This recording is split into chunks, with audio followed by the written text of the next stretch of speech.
तकलीफ होती है, बहुत तकलीफ होती है, लेकिन ये ज्यादा दिन तक चलने वाला नहीं है। पाप का घड़ा इनका भरने वाला है।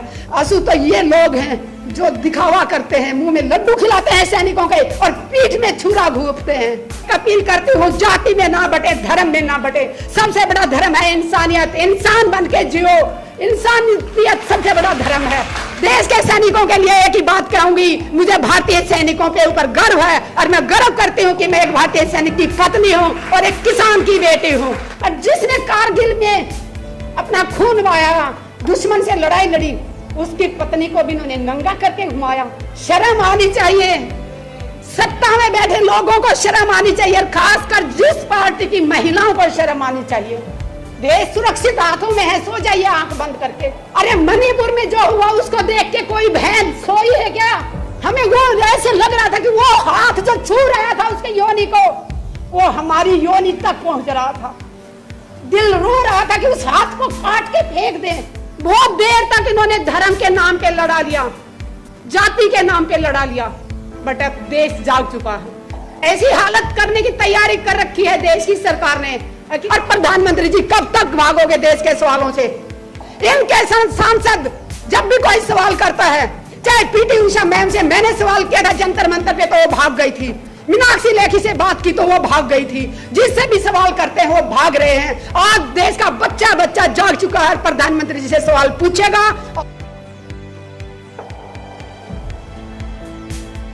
मंत्र पे चाहे 14 अगस्त 2015 की बात करें, 30 अक्टूबर 2017 की बात करें, किस तरह से हमारे देश के उन बहादुर सैनिकों को घसीटा गया, वीर नारियों को घसीटा गया।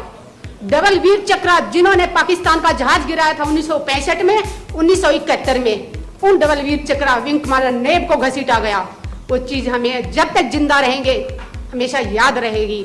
और दूसरा दिखावा करते हैं, जब ये पेंशन की बात करते हैं सैनिक तो ये कहते हैं कि देश में पैसा नहीं है।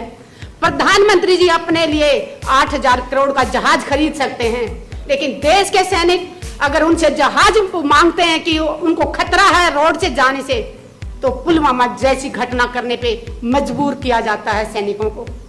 मुझे दुख इस बात का होता है कि जो हमारे नेशनल चैनल हैं वो सब के सब अपना जमीर बेच चुके हैं।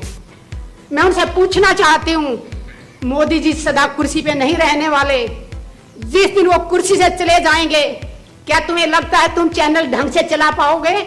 आज जनता भूखी मर रही है, बेरोजगारी इतनी चरम पे है, भूखमरी इतनी चरम पे है, महिलाओं को नंगा करके घुमाया जा रहा है, और हमारे चैनल में बैठे लोग अपना जमीर बेच के मुंह बंद करके बैठे हुए हैं। जब इस देश का इलेक्शन हुआ था 2014 में, हम बहुत खुश हुए थे कि हमारे देश को एक बहुत अच्छा प्रधानमंत्री मिलने जा रहा है। हमारे साथ उस टाइम भी बहुत बड़ा धोखा किया।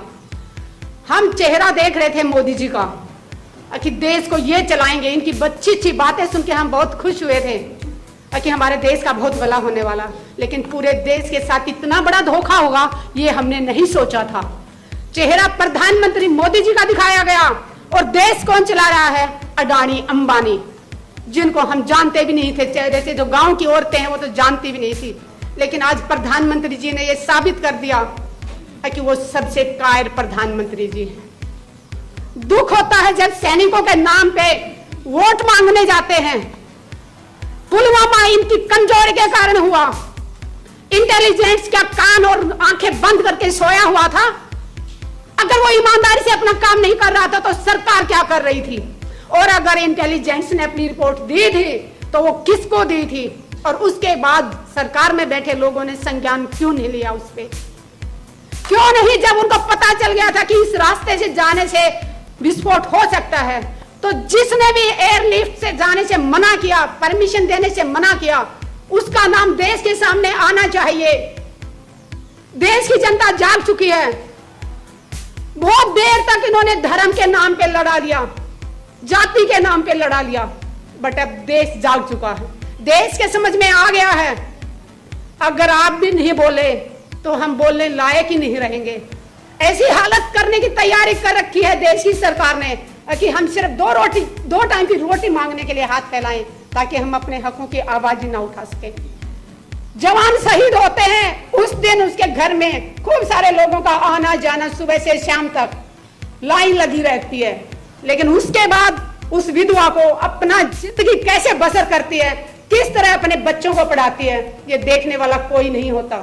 उस बहन को, विधवा को अपनी पेंशन लागू करवाने के लिए सरकारी दफ्तरों के एक एक साल तक चक्कर काटने पड़ते हैं। हम बहुत बार रक्षा मंत्रियों से मिले हैं, मनोहर पारिकर जी थे तब भी मीटिंग होती थी, सीतारमन जी थे उनसे भी मीटिंग हुई, हमारे ये राजनाथ जी हैं इनसे भी मीटिंग हुई, लेकिन हमेशा वादा किया जाता है कि हाँ हम सब ये किया जाएगा, लेकिन ना कोई विधवाओं की सुनने वाला है, ना कोई जवानों की सुनने वाला है।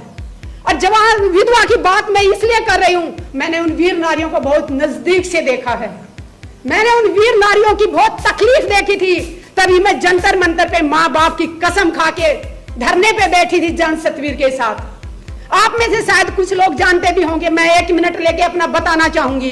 मैंने 810 दिन रिले हंगर स्ट्राइक किया था, एक टाइम खाना खाती थी 24 घंटे में, सुबह से शाम तक सिर्फ प्लेन पानी पीती थी, और उसके बाद 11 दिन तक मैंने आमरण अनशन किया था। और वहां पे बैठी थी तो माँ बाप की कसम खा के बैठी थी, किसान की बेटी हूं और एक सैनिक की पत्नी हूं तो पीछे हटने वाली नहीं थी। आईसीयू में पहुंच गई थी, 4 दिन तक मैं आरआर हॉस्पिटल में रही और मुझे बलात्कार की धमकी दी गई। और जब मैं एफआईआर दर्ज कराने जाती हूँ, उस थाने की महिला एसएचओ कहती है कितने चक्कर काटोगी, छोड़ो, ऐसे तो धमकियां मिलती रहती हैं। मैंने कहा जितने भी चक्कर काटने पड़े, जिसने मुझे बलात्कार की धमकी दी मैं उसको जेल भेज के रहूंगी। आप यकीन मानेंगे 14 महीने बाद मेरी एफआईआर दर्ज की, मैं दिल्ली की बात कर रही हूं, और वो भी तब मैं महिला आयोग गई, साइबर क्राइम गई, दोनों तरफ से दबाव पड़ा। उसके बाद 14 महीने बाद वो एफआईआर दर्ज की, और उसके बाद आज 30 हजारी कोर्ट में केस चल रहा है। आज तक नहीं ढूंढ पाए कि वो इंसान कौन था जो एक आर्मी ऑफिसर की पत्नी को बलात्कार की धमकी दे रहा था। देश सुरक्षित हाथों में है, सो जाइए आंख बंद करके। अरे मणिपुर में जो हुआ उसको देख के कोई बहन सोई है क्या? हमें वो ऐसे लग रहा था कि वो हाथ जो छू रहा था उसके योनि को, वो हमारी योनि तक पहुंच रहा था। दिल रो रहा था कि उस हाथ को काट के फेंक दें। और जिसने कारगिल में अपना खून बहाया, दुश्मन से लड़ाई लड़ी, उसकी पत्नी को भी इन्होंने नंगा करके घुमाया। फिर कहते हैं कि मोदी है तो मुमकिन है। शर्म आनी चाहिए, सत्ता में बैठे लोगों को शर्म आनी चाहिए, और खासकर जिस पार्टी की महिलाओं को शर्म आनी चाहिए। अरे वो इतनी गुलाम है कि इस पार्टी की, एक महिला होने के नाते उन्होंने एक शब्द नहीं बोला, चाहे वो पहलवानों को घसीटा गया हो, चाहे किसानों के ऊपर, जिंदा किसानों के ऊपर गाड़ियां चढ़ा दी गई हो। तकलीफ होती है, बहुत तकलीफ होती है, लेकिन ये ज्यादा दिन तक चलने वाला नहीं है। पाप का घड़ा इनका भरने वाला है। आप सबसे एक अपील करती हूँ, जाति में ना बटे, धर्म में ना बटे। सबसे बड़ा धर्म है इंसानियत, इंसान बन के जियो, इंसानियत सबसे बड़ा धर्म है। देश के सैनिकों के लिए एक ही बात कहूंगी, मुझे भारतीय सैनिकों के ऊपर गर्व है, और मैं गर्व करती हूँ कि मैं एक भारतीय सैनिक की पत्नी हूँ और एक किसान की बेटी हूँ। अत्याचार ना सहो, जितना अत्याचार सहोगे उतना ज्यादा दबाया जाएगा। पुलवामा में जो भाई शहीद हुए, उनकी पत्नियों की मैं तकलीफें बताऊं आप लोगों को। वो शहीद हो जाता है, विधवा हो जाती, वो एक ठीक है, अलग बात है, करती कि मेरे आदमी ने शहीदी दी, गर्व महसूस करती है, लेकिन उस विधवा को कितनी तकलीफों से गुजरना पड़ता है। हमारा समाज उस विधवा को अशुभ मानता है। जब ब्याह शादी होती है तो उस विधवा को सभी प्रोग्रामों से दूर रखा जाता है। कहा जाता है ये तेल नहीं चढ़ाएगी, ये हल्दी नहीं चढ़ाएगी, ये तो विधवा है। मैं देश की मातृशक्ति से अपील करती हूँ, विधवाओं का ऐसे तिरस्कार ना करो। उन्होंने अपने सुहाग को देश के लिए दिया है। अरे वो अशुभ कैसे हो सकती है? उसने अपना सिंदूर कुर्बान कर दिया देश के लिए, और उसको कहा जाता है कि तू तेल नहीं चढ़ाएगी, तू किसी को टीका नहीं कर सकती, तू पूजा में नहीं बैठ सकती, कि तू अशुभ है। अशुभ तो ये लोग हैं जो दिखावा करते हैं, मुंह में लड्डू खिलाते हैं सैनिकों के और पीठ में छुरा घूंपते हैं। अगर ये सच्चे होते तो आज तक पुलवामा के ऊपर कमेटी क्यों नहीं बनाई?